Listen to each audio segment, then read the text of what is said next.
Boa noite a todos. Meu nome é Patrícia Campos Melo, sou jornalista da Folha de São Paulo. Queria dar boas-vindas a todos vocês que estão acompanhando o Congresso Brasileiro de Mercado de Capitais, que é promovido pela Ambima e pela B3 a cada 2 anos. A ideia do Congresso é ter uma discussão aprofundada sobre grandes temas e grandes tendências. E hoje a gente tem o privilégio de ter 2 craques no painel que a gente chamou de Brasil 2021, rumos políticos de um país polarizado. A gente vai ter com a gente o Mansueto Almeida, que é uma das pessoas que mais entende de contas públicas no país, e foi até julho secretário do Tesouro Nacional, e Christopher Garman, que é uma das pessoas que mais entende de conjuntura internacional e brasileira, que é o diretor executivo para as Américas da consultoria Eurasia. A gente queria conversar um pouquinho, levando em conta que nós provavelmente estamos entrando em uma segunda onda da pandemia da Covid-19, ou continuando uma grande onda da pandemia, ao mesmo tempo em que houve mudanças como a eleição presidencial americana, com a vitória do democrata Joe Biden, as eleições municipais brasileiras. Então, tentar entender um pouco, na companhia do Mansueto e do Cris, quais são os impactos disso tudo sobre a economia nacional, a economia internacional e a política. Queria lembrar vocês todos que vocês podem enviar perguntas no chat do site do Congresso e que depois eu direciono as perguntas aos nossos painelistas no final da nossa conversa. Bom, primeiro queria agradecer, vou começar com uma pergunta para o Mansueto. Obrigada, Mansueto, por nos acompanhar. Eu queria perguntar para você, acho que ninguém melhor para responder isso, qual é o seu diagnóstico da atual situação fiscal do Brasil? Bem, boa noite, obrigado Patrícia, o Christopher, por todos estarem aqui, enfim, para esse debate interessante. O diagnóstico agora da situação fiscal do Brasil é muito clara. Alguns anos atrás, final de 2016, o Brasil aprovou o teto de gastos, o que significava o seguinte, que durante um período, pelo menos 10 anos, a despesa do governo cresceria de acordo com a inflação, ou seja, o crescimento real da despesa do governo federal seria zero. Isso significava que de 2016 a 2026, o Brasil passaria de uma situação deficitária, receita menor que a despesa, no buraco fiscal de 2,5% do PIB, que foi o déficit primário em 2016, para um superávit primário de 2,5% do PIB em 2026. E em 2021, que é o próximo ano, nós já teríamos as contas equilibradas. Isso era o que se esperava do teto do gasto. Qual é a realidade agora? A realidade agora é, em 2021, mesmo cumprindo o teto de gasto, o governo projetou um déficit primário de 3% do PIB, ou seja, maior do que no início do teto de gasto, e em um ano, 2021, que se tudo tivesse ocorrido da forma esperada, sem crise do Covid, a gente já teria equilibrado as contas. Basicamente, para que vocês tenham uma ideia, o nosso desafio daqui para frente, o nosso desafio de 2022 a 2026 é fazer, em 5 anos, um ajuste fiscal que estava previsto para ser feito em 10 anos. Então, esse é o desafio. Em um país que não tem muito espaço para aumentar a carga tributária, porque nossa carga tributária para o nosso nível de desenvolvimento já é muito alto, e um país que a sociedade demanda cada vez mais políticas mais distributivas. Então, o desafio que a gente tem, resumindo, primeiro, a gente terá que fazer, em 5 anos, 2022 a 2026, um ajuste fiscal que estava programado para ser feito em 10 anos. E esse contexto de ajuste fiscal terá que ocorrer com a melhoria de políticas públicas, porque a sociedade, legitimamente, porque o Brasil é um país muito desigual, demanda políticas públicas mais eficazes para reduzir a desigualdade de renda no país. No meio de tudo isso, enfim, a gente tem ainda um debate político extremamente polarizado, um sistema político que o Christopher pode, enfim, explicar para a gente melhor, um sistema político extremamente fragmentado, com muitos partidos políticos, e que é preciso, enfim, muito diálogo para você fazer uma coalizão e aprovar reformas que são necessárias e mais difíceis. Reforma tributária, por exemplo, todos nós queremos. Agora, não há consenso de qual reforma tributária. Basicamente, esse é o desafio que nós temos aí pela frente. Ótimo, que enorme desafio, né? Eu queria só fazer uma perguntinha de follow-up. Você acha que o Brasil consegue cumprir o teto de gastos no ano que vem sem uma PEC emergencial, sem alguma flexibilização de despesas obrigatórias ou gastos com funcionalismo, ou isso fica insustentável? Ele consegue, só que ele consegue, mas sem espaço algum para novos programas. Esse é o problema. A gente está falando de um país que o gasto público, antes do Covid, programado para esse ano, era 1 trilhão 480 bi, quase 1 trilhão 500 bilhões, e desse 1 trilhão 500 bilhões, o investimento público é na faixa de 40 bilhões. E a tendência do investimento público é cair ainda mais. Então, assim, dá para cumprir o teto? Dá. Mas dá para cumprir o teto, ganhar um espaço adicional para investimento e melhorar a programação social? Aí não. Aí teria que fazer outras coisas, aí entra esse debate da PEC emergencial. E, enfim, e de reduzir alguns programas para priorizar outros. Novamente, mesmo cumprindo o teto de gasto, até 2026, quando o teto de gasto completa 10 anos, mesmo cumprindo o teto de gasto no próximo ano e nos 5 anos seguintes, até 2026, a gente ainda corre o risco, se não houver ganho de arrecadação, chegar em 2026 com as contas públicas no vermelho, completando mais de uma década com as contas públicas no vermelho. E é importante a gente destacar o seguinte: este ano, 2020, a gente termina a segunda década do século XXI, e foi para o Brasil mais uma década perdida. Nos últimos 40 anos, o Brasil teve 2 décadas perdidas. O PIB per capita, tudo que é produzido, dividido pela população, no final da década, é menor do que no início da década. Isso foi nossa história na década de 80 e, infelizmente, será nossa história novamente nessa segunda década do século XXI. Então, nos últimos 40 anos, o Brasil teve 2 décadas perdidas e agora a gente não pode errar mais. Nossa, que tristeza. 20 anos em 40 foram perdidos, é isso? Em termos de crescimento dividido pela população, sim. Infelizmente, que tristeza. Sim. Cris, existe uma interpretação de que a derrota do presidente Donald Trump na eleição americana, agora no comecinho de novembro, representa aí o início do declínio dessa série de regimes populistas ao redor do mundo. Eu sei que você tem uma visão um pouco diferente ou um pouco mais de nuance. Eu queria que você falasse um pouquinho. Você acha que significa uma virada o fato de o democrata Joe Biden ter ganhado? O que você está vendo? Eu até, em primeiro lugar, tenho o prazer de poder participar desse debate com o Mansueto, fantástico, muito, muito bem, também com você, Patrícia. Eu até adicionaria à sua pergunta uma leitura semelhante que a gente está vendo nas eleições municipais, né? Então, tanto nas eleições municipais quanto nas eleições presidenciais americanas, você tem uma leitura que o eleitor optou por um candidato ou candidatos de centro, né? Rejeitando a política polarizante que foi a tônica que elegeu Donald Trump, de um lado, e também Bolsonaro, 2 anos atrás, aqui no Brasil, né? Mas, respondendo primeiramente o lado dos Estados Unidos, eu só diria que eu acho que ambas as teses estão erradas. Quando eu olho assim, a eleição americana, eu não estou enxergando razões para crer que o eleitor está migrando por uma postura mais do centro político e que as bases políticas que elegeram o Donald Trump 4 anos atrás, que criou um ambiente de polarização política, estão se arrefecendo. Muito pelo contrário.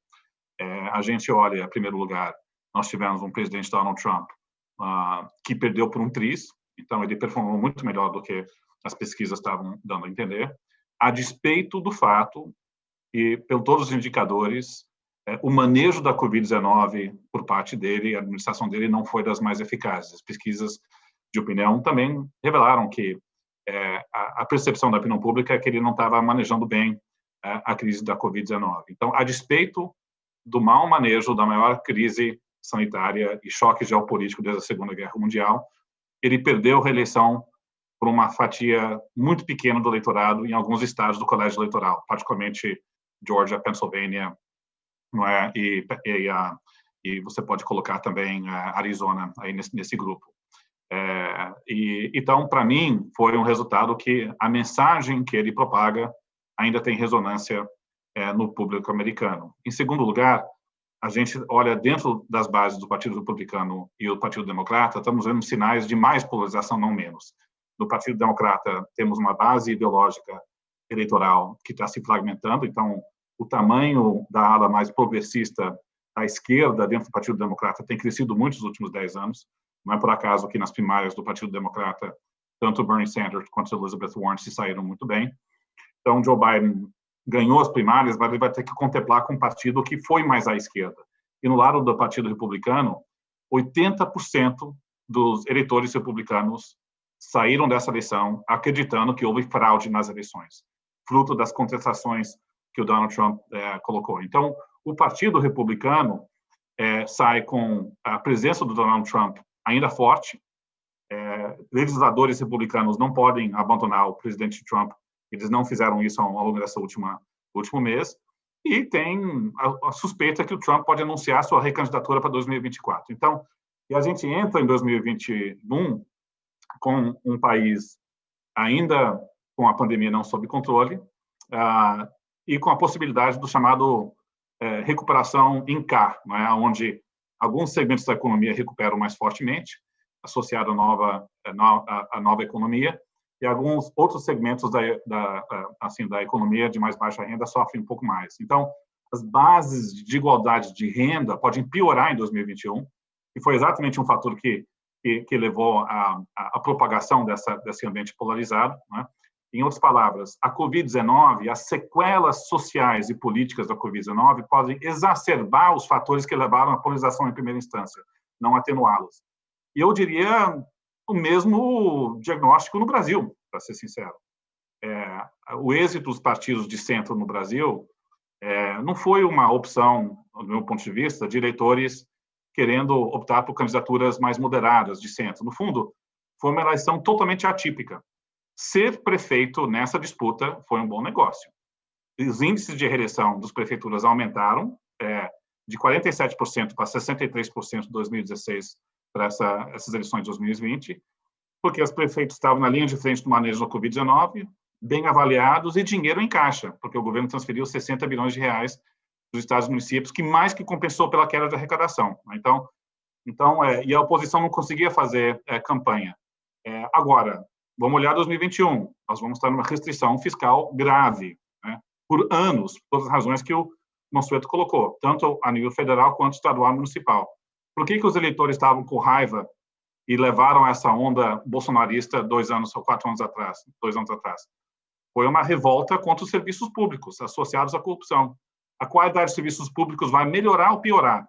Eu acho que pode piorar, dada a restrição fiscal. Então, as razões que levaram à revolta popular, eles foram apaziguadas por um período atípico em 2020, que não vão continuar em 2021 e 2022. Então, eu diria, a leitura de que as bases da polarização política estão diminuindo por causa da eleição do Biden, ou até do êxito de candidaturas mais centristas, eu acho que subestima que, no final do dia, a Covid-19 deve exacerbar as condições que levaram a uma polarização política, não atenuá-las.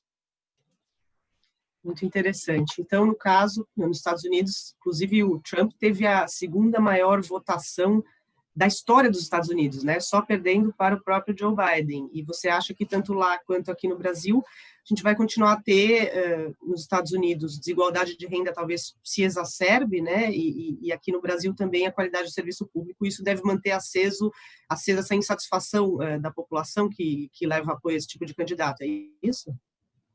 Assim, a nossa aposta na Eurásia se você olha, não só Brasil, mas América Latina, 2021 não vai ser um ano fácil. Você vai ter o fim dos programas de auxílio fiscais para poder atenuar a polarização da economia. No Brasil, por todas as razões fiscais que o Mansueto colocou, não tem muito espaço fiscal para poder continuar esse gasto. E aí, as repercussões sociais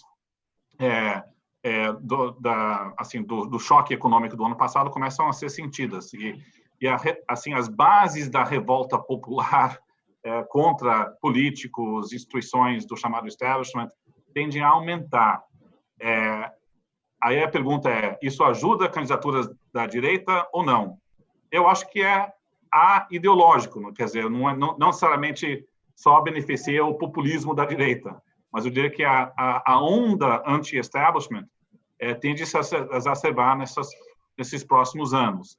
Para o Bolsonaro, especificamente, talvez não é bom, porque ele é presidente, ele é incumbente. Então, talvez ele entre em 2022 mais enfraquecido, sim. Mas meu único ponto é que a gente tem que ficar de olho no grau de insatisfação popular. E eu acho que isso tende a aumentar nesses próximos anos por causa da Covid-19 e as sequelas delas. Ótimo, quer dizer, ótimo não, péssimo, mas ótima explicação. Mansueto, pegando o gancho no que o Cris estava dizendo, você acha que haverá algum espaço, eu sei que o ministro Paulo Guedes tem dito, inclusive disse ontem, eu acho, que não haverá prorrogação do auxílio emergencial, mas existe uma busca ali para tentar ou ter o Renda Cidadã, ou ampliar o Bolsa Família. Você acha que vai haver algum espaço para criar ou ampliar um programa de transferência de renda? E se em janeiro de 2021 não houver nenhum programa de transferência de renda além dos existentes, qual é o impacto disso sobre a economia e sobre a política? Nossa, bom, é um bocado de pergunta difícil, mas vamos lá. O primeiro ponto é o seguinte, o que a gente tem na realidade do Brasil. O Brasil é um país que ele não gasta pouco com social. Se a gente coloca na conta de social, saúde pública, educação pública, programas de assistência social, seguro-desemprego e previdência, a gente gasta muito semelhante a um país rico da Europa. Se você junta tudo isso que eu falei, educação pública, saúde pública, assistência social, previdência e seguro-desemprego, incluindo abono salarial, a gente vai para algo aí como 26% do PIB. Isso é típico de um país rico da Europa. Só que no Brasil a gente tem um problema. Mais da metade desse gasto é com previdência. Ou seja, apesar da reforma da previdência que o país conseguiu fazer, que o Brasil fez no ano passado, em 2019, o Brasil gasta com previdência, quando a gente inclui INSS, previdência, setor público, governo federal, estado, município, a gente gasta quase 14% do PIB. Isso não vai mudar radicalmente. Então, a gente tem um problema que o Brasil não gasta pouco, mas, ao mesmo tempo, você tem demandas legítimas por políticas mais distributivas. O Bolsa Família é um excelente exemplo, porque é um programa muito barato. O Bolsa Família é um programa que existe há mais de uma década e o gasto nunca aumentou.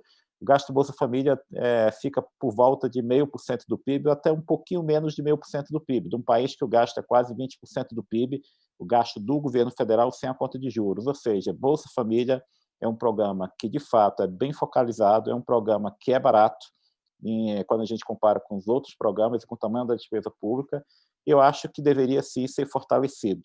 O problema é de onde tirar o dinheiro. Como eu falei, a realidade do Brasil hoje é, mesmo cumprindo o teto de gasto até 2026, a gente vai precisar de uma ajuda do lado da arrecadação. E se a gente quiser expandir o gasto, a gente vai ter que financiar isso de alguma forma. No caso do teto, a gente vai ter que cortar outra despesa. Algumas pessoas falam, o teto é um problema. O teto não é problema, porque, na verdade, quando surge algum imprevisto, o governo pode gastar extra-teto, que é o que aconteceu em 2020. O orçamento de guerra não foi para lidar com o problema de teto, foi para lidar com o problema de meta de primário de regra de ouro. O teto do gasto já faz a previsão. Uma vez elaborado o orçamento do ano, e no curso do ano, se surgir algo que estava imprevisto, uma pandemia, como foi o caso da Covid, o governo pode, sim, abrir crédito extraordinário e gastar à vontade, que foi exatamente o que fez em 2020. Então, o problema não é o teto. A questão toda é o seguinte, a gente tem que fazer o ajuste fiscal justamente para dar previsibilidade para o gasto público, porque, infelizmente, os investidores, nós, inclusive, não olhamos para o governo brasileiro da mesma forma que se olha para o governo americano, ou o governo inglês, ou o governo alemão. A Inglaterra, Estados Unidos, a Alemanha conseguem se financiar no longo prazo com juro negativo, ou seja, os investidores emprestam dinheiro ao governo alemão, ao governo britânico, ao governo americano, e pegam esse dinheiro de volta depois de 10 anos com rendimento menor que a inflação. Não é o caso do Brasil. Infelizmente, um país emergente, e o Brasil é um país emergente, ele não consegue as mesmas condições de financiamento que um país grande. Então, qual é o nosso dilema? A gente tem que fazer um ajuste fiscal para consolidar o cenário de inflação baixa e juros baixos, e, ao mesmo tempo, a gente tem que tentar, enfim, tornar as políticas públicas mais distributivas, e entra toda essa discussão de renda Brasil, renda cidadania. O governo vai conseguir fazer isso? Isso é uma questão em aberto. Ninguém sabe, porque para o governo fazer um programa social mais robusto, ampliar o Bolsa Família, incorporar parte do auxílio emergencial num programa permanente de transferência de renda e cumprir o teto de gasto, o governo terá que cortar outras despesas. E esse cortar outras despesas é onde mora o problema. Não tem nada fácil. O investimento público já está no nível muito baixo. Como eu falei, investimento público de um gasto que é superior a 1 trilhão e 500 bilhões, investimento público está indo para casa de 35, 40 bilhões ou menos. Então, não tem muito o que cortar de investimento público. E cortar outras despesas envolve escolhas. E não são escolhas fáceis. Então, assim, o país vai ou não conseguir, isso é uma questão que está em aberto, né? É o grande dilema. Assim, novamente, tem programas que, em circunstâncias diferentes, faria sentido. Na circunstância atual, talvez não. A Abono Salarial é um desses programas. A Abono Salarial é todo mundo no Brasil que tem carteira de trabalho e ganha até 2 salários mínimos tem direito a um 14º salário. Isso é um abono salarial. A gente, de repente, podia reduzir esse programa e a sobra dele transferir para fortalecer o Bolsa Família.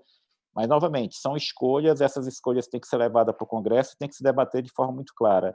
Algumas pessoas falam, e se a gente simplesmente acabar com o teto de gasto? Acabar com o teto de gasto, eu não vejo isso como solução, eu vejo isso como um problema, porque aí a gente teria, sim, com certeza, que nos próximos anos a aumentar radicalmente a carga tributária, e também ninguém quer aumentar a carga tributária, ninguém quer pagar mais imposto.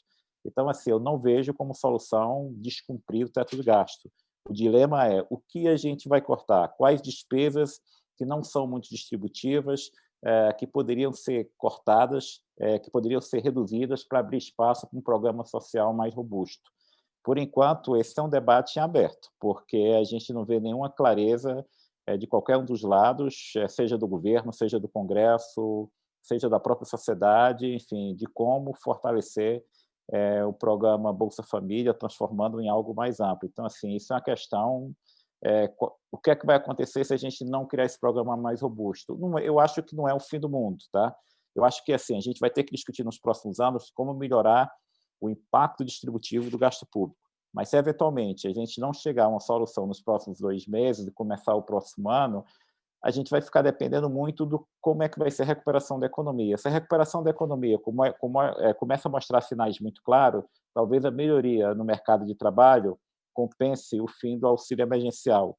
Agora, se eventualmente, se a economia não mostrar esse crescimento que a gente espera e eventualmente tiver uma segunda onda de Covid, a gente vai ter que todo mundo voltar à mesa e discutir um novo plano. Mas, por enquanto, o cenário básico, a economia recupera, termina o auxílio emergencial, se volta a cumprir o teto de gasto, a recuperação econômica, se o governo conseguir sinalizar o compromisso com o ajuste fiscal, mesmo que de forma gradual, o investimento pode voltar, o investimento voltando, aumentando, é mais emprego e as condições de todo mundo melhora. Claro, isso é um movimento muito incerto, a gente está num mundo de extrema incerteza.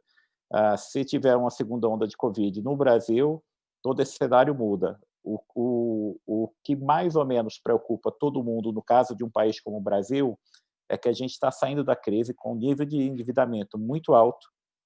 A dívida do Brasil vai para perto de 100% do PIB, e a nossa dívida, a maior parte da nossa dívida é de curto prazo, mais ou menos 66%, ou seja, quase 70% da dívida do Brasil é atrelada a juros de curto prazo. Ela é influenciada pelos juros de curto prazo, que a gente chama juros Selic. Se o Brasil fizer alguma coisa errada, ou se o país der a sinalização errada, e a inflação subir e o juros subir, para um país que tem uma dívida de quase 100% do PIB, e que 70% dela está atrelada a juros de curto prazo, isso pode causar um estrago muito grande. Então, a gente vai entrar num período que é muito importante. O compromisso com o ajuste fiscal, mesmo que de forma gradual. 2, sinalização correta, mostrar que, mesmo com atrasos, o que faz parte de toda a democracia, o país está caminhando na direção correta e há um consenso dos políticos e do Congresso e do próprio governo sobre em seguir na direção das reformas para aumentar o crescimento da economia, resolver nossos problemas históricos. E terceiro, claro, tem que conciliar tudo isso com a sociedade que demanda, como o Cris falou, políticas públicas melhores, demanda políticas distributivas, mais segurança pública, mais saúde pública. Então, o desafio é conciliar tudo isso. Então, assim, é basicamente isso. É claro que faz toda a diferença a gente fazer isso, ajuste fiscal, melhorar a oferta de serviços públicos, uma economia que cresce 3% ao ano, é bem diferente fazer isso de uma economia que cresce 0,5% ou 1% ao ano. Por isso que o crescimento também vai ser muito importante. E o crescimento só vai vir se os investidores tiverem, não é a certeza, mas pelo menos a confiança que o governo vai continuar na direção das reformas e não vai mudar de rumo e adotar uma política populista. Ou seja, super fácil, né, equacionar esse problema. Tem poucas variáveis. Inclusive, é bom a gente lembrar que o presidente Jair Bolsonaro já se opôs a um tipo de focalização dos programas existentes, por exemplo, reduzir ali o abono salarial, né? Disse, não vou tirar, não sei se foi exatamente para esse programa, mas não vou tirar dos pobres para dar para os muito pobres. Como você estava dizendo, há que se fazer opções.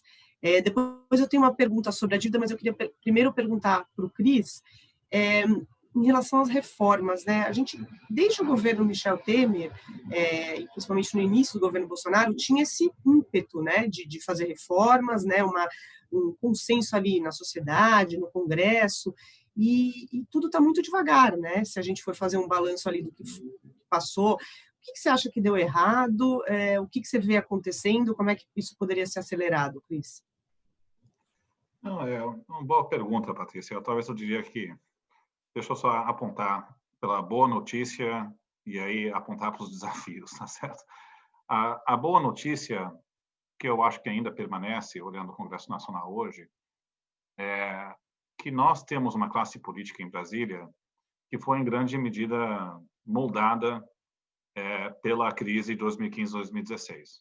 Não vamos lembrar que até pouco tempo atrás o Brasil passou por uma crise econômica severa, não é? Até aquele ponto era histórica, então foi antes da Covid-19, levou ao impeachment da presidente Dilma Rousseff, e de lá para cá nós tivemos quase 4 anos de um debate nacional fiscal, onde se colocou na mesa que o grande calcanhar de Aquiles da economia brasileira se encontra no desarranjo das contas fiscais. A equipe econômica, tanto no governo Temer, agora no governo Bolsonaro, repetidamente foram ao Congresso, mostraram as contas fiscais, mostraram as repercussões de não ter esse controle fiscal. Mansueto participou na linha de frente desse esforço, várias reuniões bancadas por bancadas, e eu acho que houve um reconhecimento no Congresso que todo mundo perde com uma crise de confiança no lado fiscal, que pode precipitar uma crise econômica. E a classe política saiu das últimas eleições assustadas.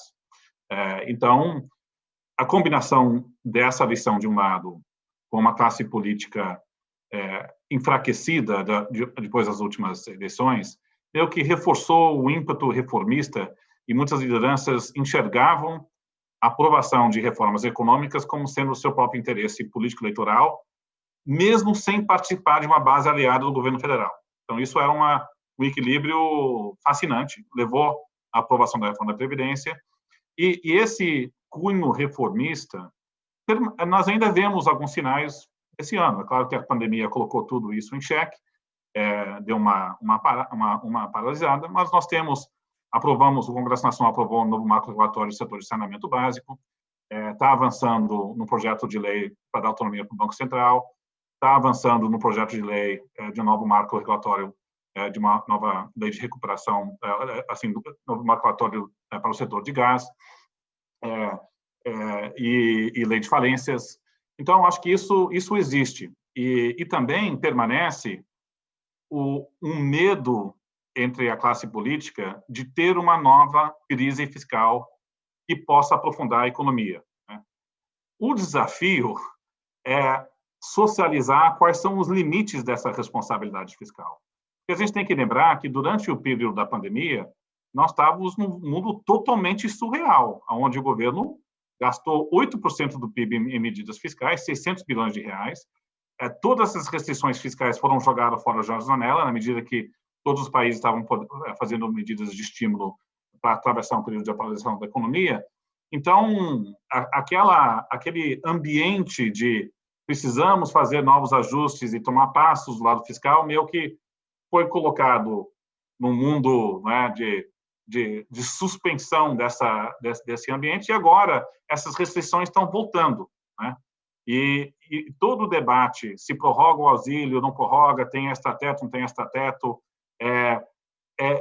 num contexto que os atores em Brasília estão tentando testar os limites de poder contemplar demandas sociais de um lado e não quebrar a âncora fiscal do outro. E o mercado financeiro faz parte desse processo, né? Talvez a melhor maneira que eu poderia descrever o que eu enxergo em Brasília é que a classe política vai estar flertando na beira do precipício por provavelmente alguns anos, né? Onde, se você coloca uma proposta na mesa, por exemplo, de restringir gastos com precatórios para poder financiar um novo programa social, todo mundo reagiu, criticou, disse que é uma pedalada fiscal, uma irresponsabilidade, a bolsa cai, o setor privado fica preocupado e assustou todo mundo em Brasília. Então, recuou dessa proposta.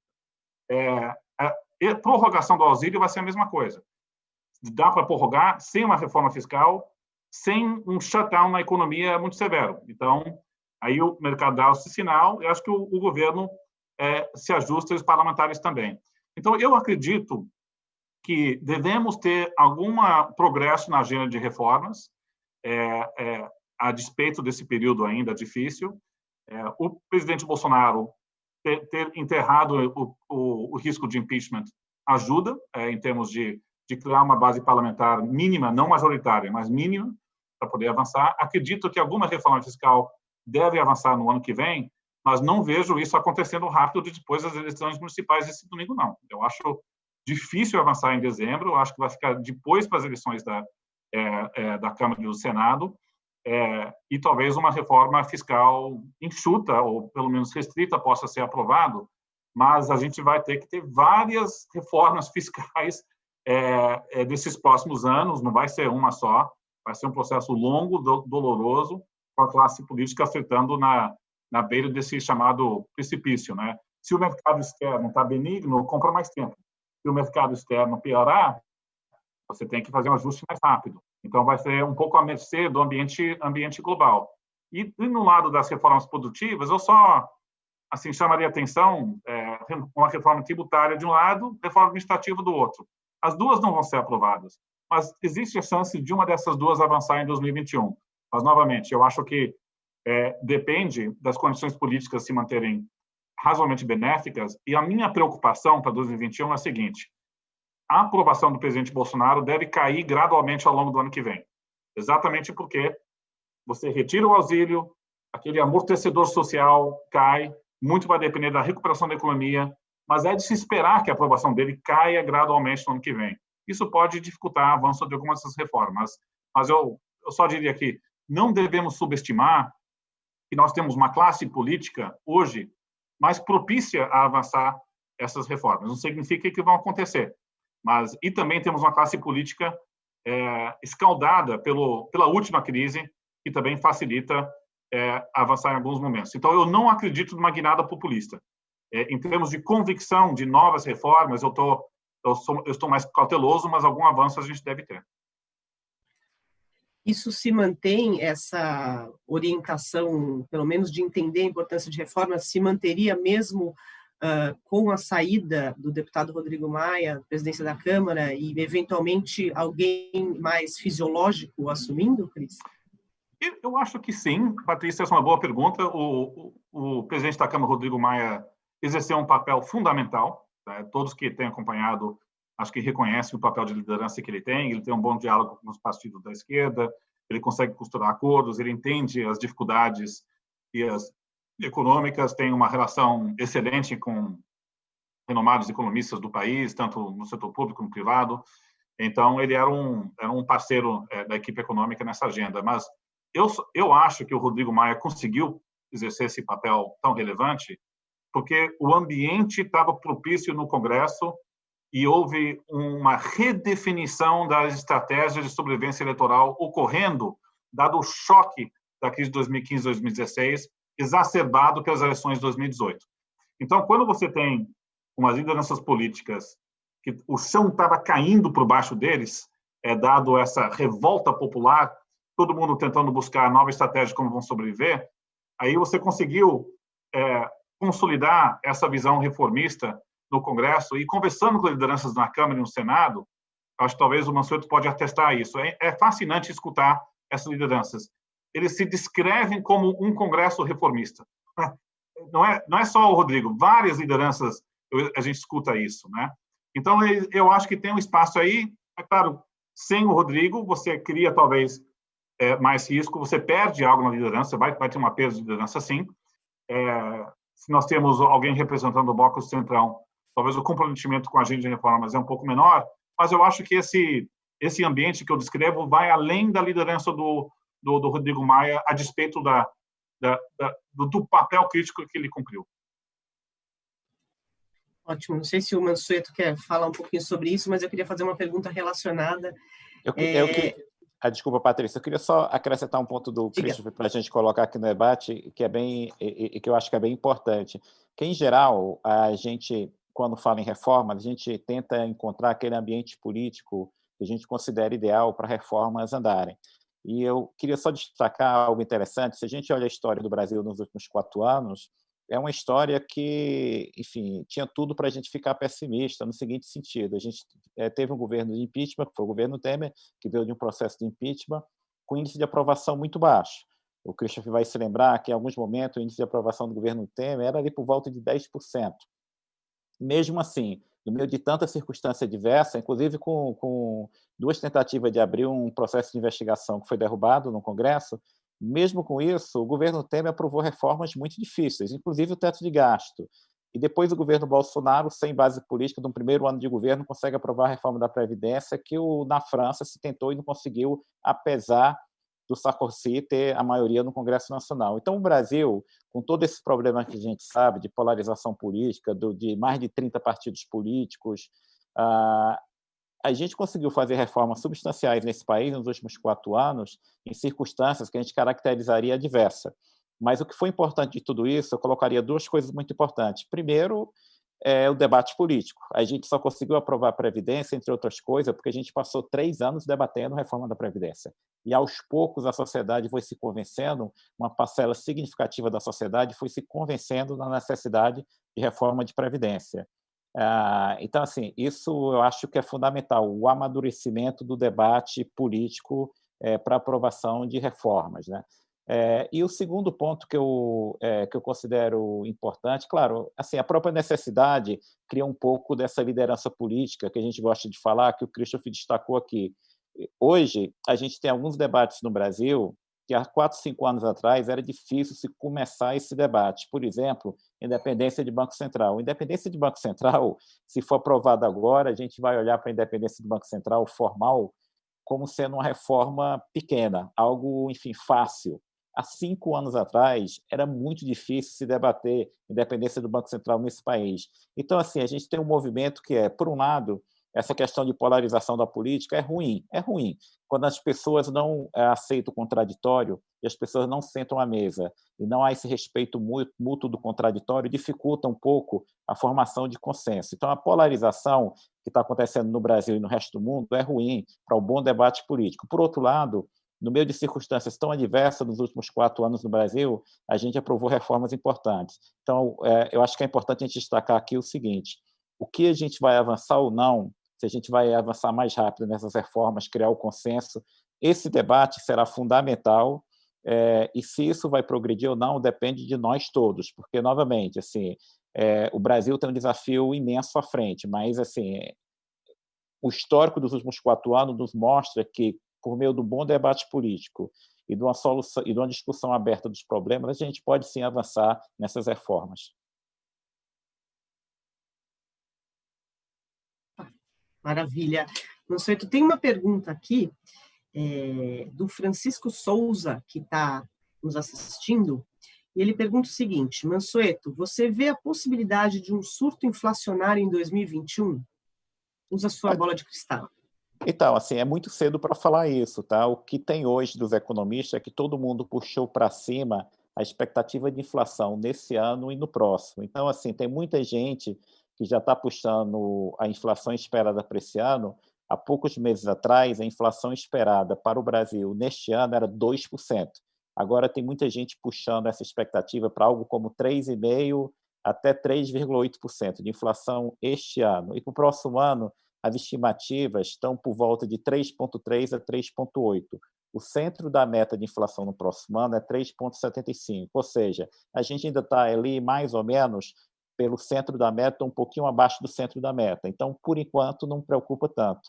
O que preocupa? O que preocupa é se a gente começar a mandar para o mercado sinais errados, que a gente não está mais interessado em ajuste fiscal, que é preciso gastar mais, que o governo, enfim, acha que é mais importante criar novos programas do que conciliar isso com ajuste fiscal.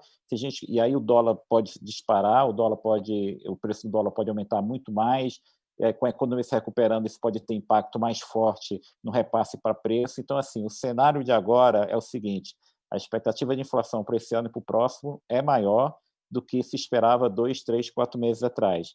Mas a gente ainda está dentro, enfim, muito próximo do centro da meta de inflação. O que é importante, novamente, é mandar os sinais corretos.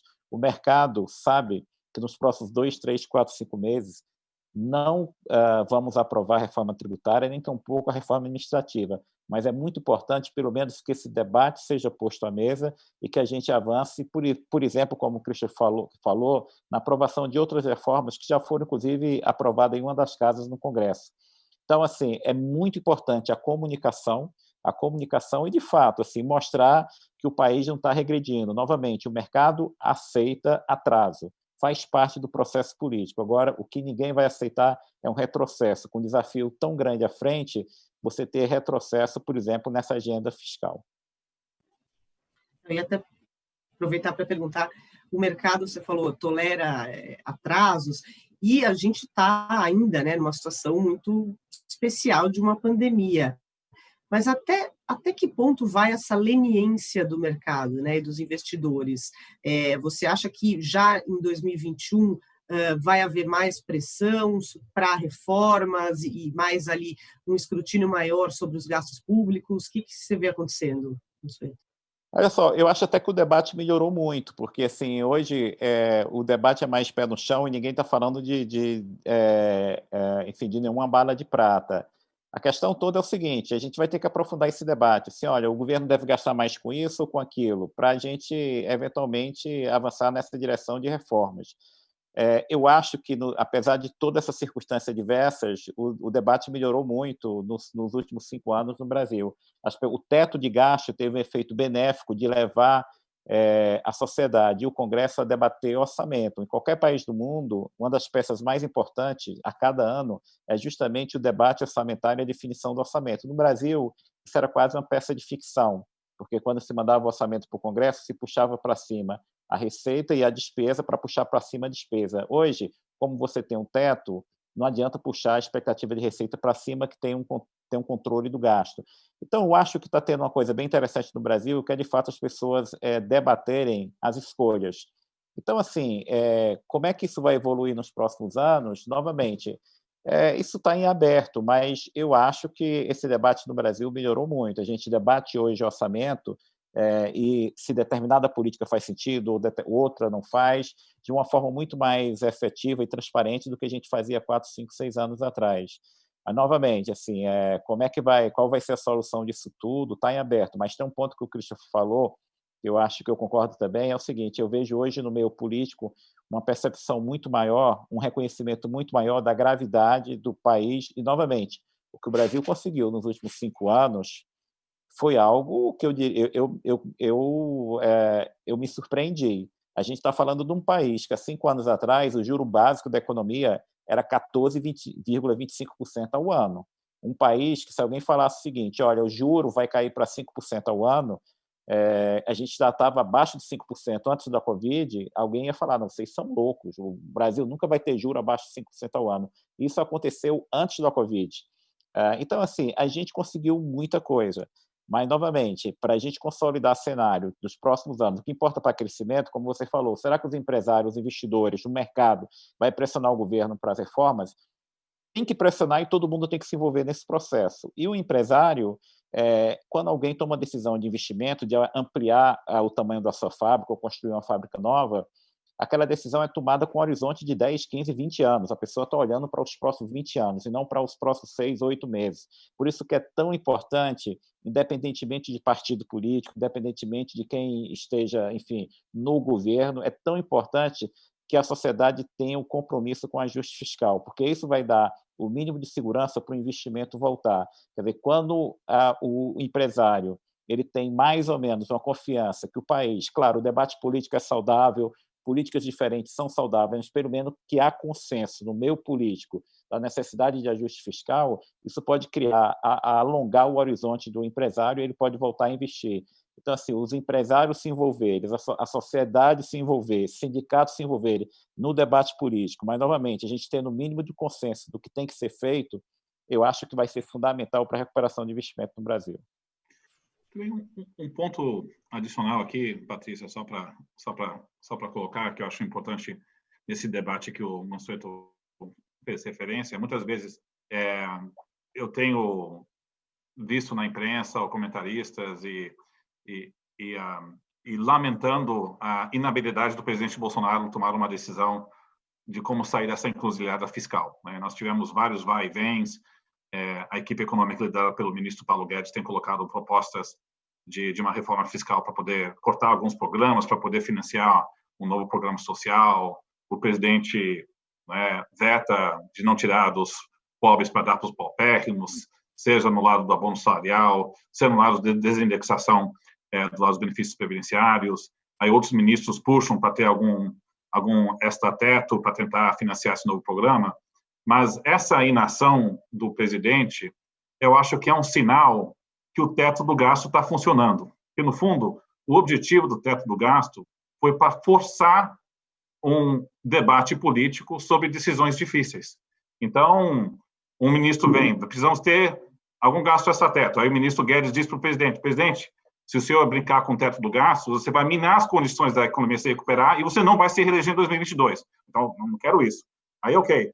Presidente, se quer financiar esse novo programa, tem que cortar isso. Aí isso eu também não quero. Então, no fundo, eu diria, isso é parte do processo ruidoso político de avançar os debates necessários do próximo ajuste fiscal. E acho que é algo salutar, não necessariamente um sinal de inação e disfuncionalidade política. Acho que isso eu só queria chamar a atenção. Mas é um processo ruidoso e difícil. Acho que assusta os investidores, sim, mas eu até vejo um sinal de robustez da regra funcionando da maneira que deveria. Uma pergunta aqui, Cris, é uma pergunta do Sérgio Basili. Qual é o impacto do resultado eleitoral de 2020, imagino que seja o municipal aqui no Brasil, na economia, visto o enfraquecimento da base eleitoral do governo federal? E eu queria casar uma pergunta que alguns analistas acham que estão se criando condições para a formação de uma frente de oposição. Você acha que isso pode ocorrer e seria uma frente de centro-direita ou centro-esquerda? Que cara teria essa frente? Não, boas perguntas. Primeiro, eu só teria muita cautela em fazer uma leitura dessas eleições municipais como sinal de enfraquecimento da base política do presidente Bolsonaro. O eleitor vota em temas locais, não nacionais. O fato do presidente Bolsonaro ter indicado, apoiado candidaturas em São Paulo, Recife, Belo Horizonte, Rio de Janeiro, eu acho que não é um sinal de falta de apoio ao presidente em si. A gente já tem visto várias vezes que o resultado de uma eleição municipal é um péssimo indicador prévio para o resultado da eleição nacional 2 anos depois. Vamos lembrar 2016, onde o PSDB tem uma boa performance, o PT saiu muito mal, mas o PT foi para o segundo turno e o PSDB nem conseguiu quase 5% do voto, Então, para o seu candidato a presidente. Então, eu acho que te dá algumas pistas sobre o sistema partidário, fortalecer os partidos de centro, mas não é um indicador prévio para Bolsonaro em 2022. A força política do Bolsonaro em 2022 vai depender muito mais da capacidade do governo dele manejar essa questão fiscal, criar as condições para uma recuperação econômica robusta que possa mitigar o custo da retirada do auxílio. Acho que é isso. Se ele maneja mal, e nós tivemos uma recuperação pífia, stop and go, ele entra em 2022 mais fraco. Se a economia recupera bem, ele entra mais forte. Esse é o primeiro ponto. Aí, olhando na frente ampla, a capacidade de uma frente ampla do centro político depende, primeiramente, do enfraquecimento do presidente Bolsonaro. Se o presidente Bolsonaro não for tremendamente enfraquecido, ou pelo menos enfraquecido mais significativamente, aí o centro político fica exprimido entre algum candidato à esquerda, que deve ter pelo menos 20% das intenções de voto, e o presidente Bolsonaro, que tem um pé no segundo turno para a disputa de 2022. Então, essa frente do centro depende de um cenário difícil econômico e político dos próximos 2 anos, não do próprio mérito deles. Eu acho um desafio. Nós temos candidaturas a criar uma frente única já é um desafio, mas depende um pouco, fica à mercê de um cenário difícil para o presidente. Eu acho que a Covid-19 deixou o presidente mais fraco para a reeleição de 2022, sem dúvida nenhuma, né? Mas vai depender um pouco mais da capacidade do presidente manejar essas dificuldades nesses próximos 6 meses. Certo. Mansueto, você falou um pouco já sobre dívida, mas queria que você falasse um pouquinho mais quão preocupante é o encurtamento da dívida e o perfil. Você também estava comentando que o perfil também está ficando aí mais preocupante. E se tem alguma lição de casa, porque obviamente a gente sabe as de longo prazo quais são, né? Mas tem alguma lição de casa aí mais de curto prazo que se possa fazer? Olha, no curto prazo, não muito, a não ser uma boa comunicação enfim, ações concretas para mostrar que o país está caminhando na direção de resolver seus problemas. Porque, novamente, no Brasil, a gente tem, quando se fala em dívida, a gente tem 2 problemas. O primeiro problema é o nível da dívida. O Brasil vai sair vai terminar o ano com a dívida bruta quase perto de 100% do PIB. Novamente, se o Brasil fosse um país desenvolvido, esse nível não seria tão preocupante, porque um país desenvolvido, o endividamento vai passar de 100% do PIB. Mas o Brasil não é um país desenvolvido. No rol de países emergentes, o Brasil vai estar entre os 2 ou 3 países com maior nível de dívida do mundo. Segundo, aí tem outro problema. Num país desenvolvido, além de ser normal um endividamento alto, esses países conseguem financiar a sua dívida em prazo longo. Não é o caso do Brasil. No caso do Brasil, quando a gente junta a dívida do Tesouro com a dívida do Banco Central, que a gente chama de operação compromissada, junta tudo isso, quase 70% da dívida está atrelada a juros de curto prazo. Isso é uma dívida muito curta. Em outros países, quando a dívida consegue ser financiada, rolada por um prazo longo, qualquer problema de curto prazo não afeta muito a dívida, dá tempo o governo se recuperar e voltar à trajetória normal. Num país que o endividamento é muito curto, que quase 70% da dívida tem que ser, enfim, é influenciada pelo juro de curto prazo, qualquer problema de curto prazo que eventualmente leva a um aumento muito forte de juros, traz um enorme problema para a gestão fiscal daquele país. Então, novamente, daqui para frente, o nosso cenário vai exigir muito cuidado, porque, olha só, as projeções que foram divulgadas pelo Ministério da Economia há cerca de 2 semanas sobre a trajetória da dívida até 2029 mostram um país que a dívida vai continuar muito alta até o final da década que se inicia no próximo ano.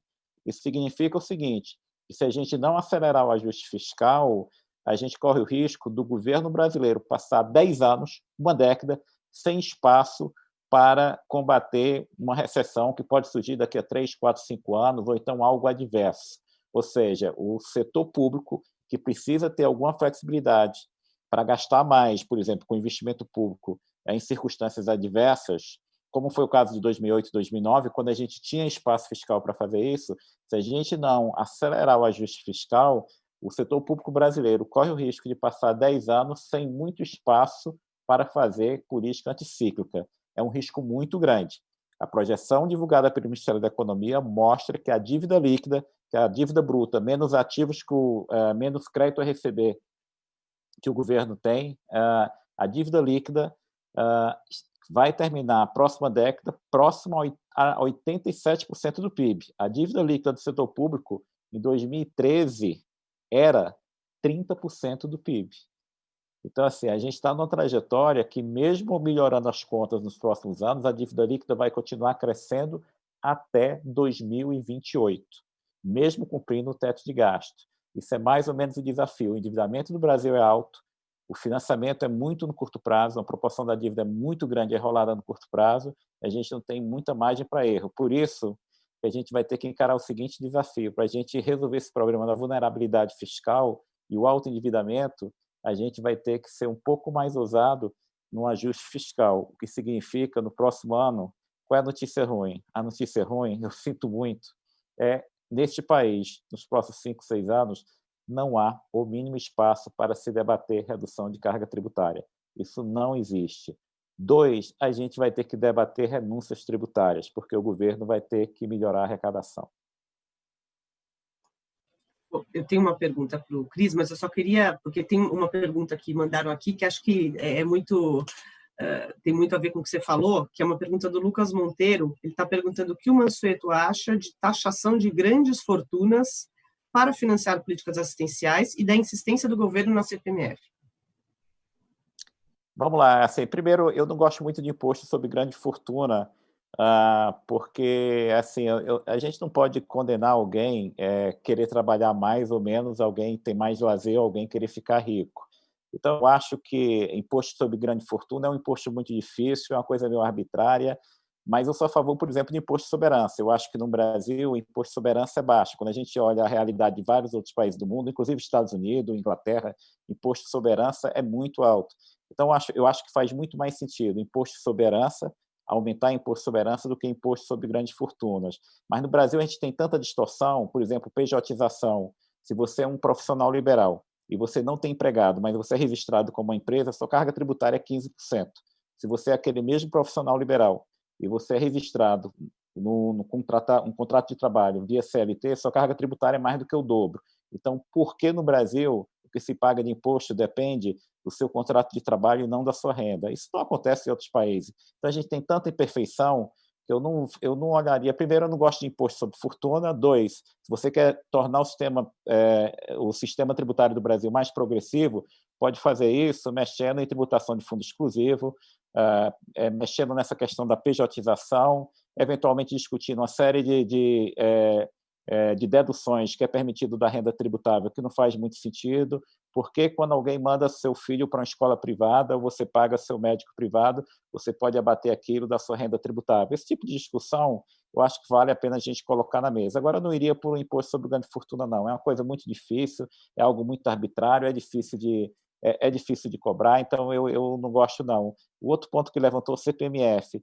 Olha, CPMF é um imposto que a gente sabe assim, que é um imposto muito distorsivo, é um imposto cumulativo, é um imposto que, enfim, possivelmente para arrecadar o que a gente arrecadou na CPMF em 2007, a CPMF era 1,5% do PIB de arrecadação, quase 100 bilhões. Com uma economia com juro baixo, vai ter um efeito distorsivo maior, então não gosto muito, não.